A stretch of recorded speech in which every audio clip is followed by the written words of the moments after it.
crazy.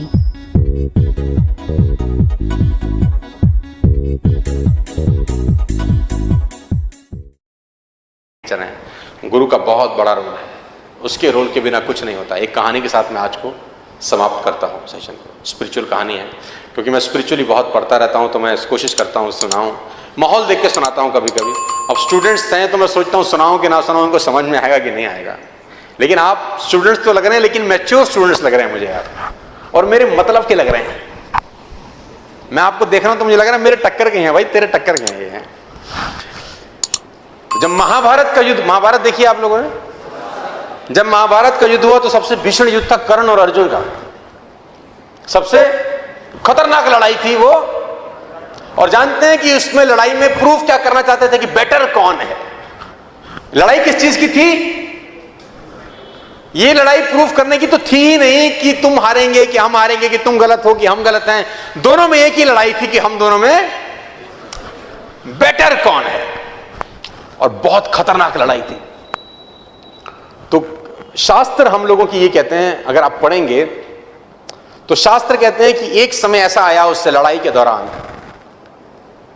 कि जो कर्ण थे उन्होंने जब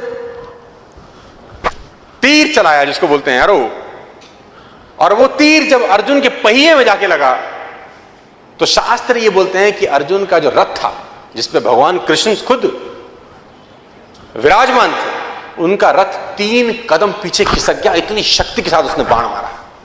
कितना फीट पीछे गया? 3 फीट। अब बारी अर्जुन की थी, उसका आंसर। अब अर्जुन ने भी बाण लगाया, और जब वो बाण कर्ण के पहिए पे लगा तो उसके घोड़े जो उस रथ को खींच रहे थे 7 कदम पीछे ले आए। वो इतनी शक्ति के साथ बाण लगा। तो अर्जुन बहुत खुश हुआ। अर्जुन ने बोला भगवान को, हैंस प्रूव्ड, हैंस प्रूव्ड कि कौन शक्तिशाली है। कि जब उसने चलाया तो 3 स्टेप्स, अब जब मैंने चलाया तो। कभी कभी कुछ स्टूडेंट्स के नंबर अच्छे आ जाते हैं तो ईगो भी आ जाती है। कभी कभी देखो, नंबर अच्छे लाना और लाते रहना में अलग अलग बातें हैं। लाना और लाते रहना दोनों अलग अलग बातें हैं। तो यहां पर गुरु का रोल शुरू होता है। यहां गुरु उसको बताता है कि नहीं, ऐसा नहीं है, ईगो की जरूरत। उसने बोला देख मैंने तो मारा ना, देखो मारा तो 7 कदम, उसने मारा तो 3 कदम, तो प्रूफ हो गया, हेंस प्रूफ, थ्योरम सॉल्व। उसने बोला नहीं नहीं, तू समझ नहीं रहा, तू वो देख रहा है जो तुझे दिखाई दे रहा है, तू वो देख ही नहीं रहा जिसके पीछे का खेल है। उसने बोला इसके पीछे का क्या खेल है? उसने बोला इसका पीछे का खेल मैं तुझे बताता हूं कि तेरे रथ पे मैं बैठा हूं पूरी दुनिया का भार लेके, और तेरे रथ पे एक और शक्ति विराजमान है जिसको बोलते हैं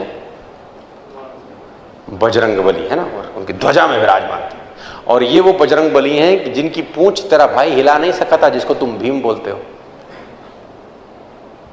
ये ताकत तेरे रथ पे बैठी है, उसके बावजूद वो तेरे रथ को 3 कदम पीछे कर गया रे, और तुझे भरोसा नहीं हो रहा तो ये देख।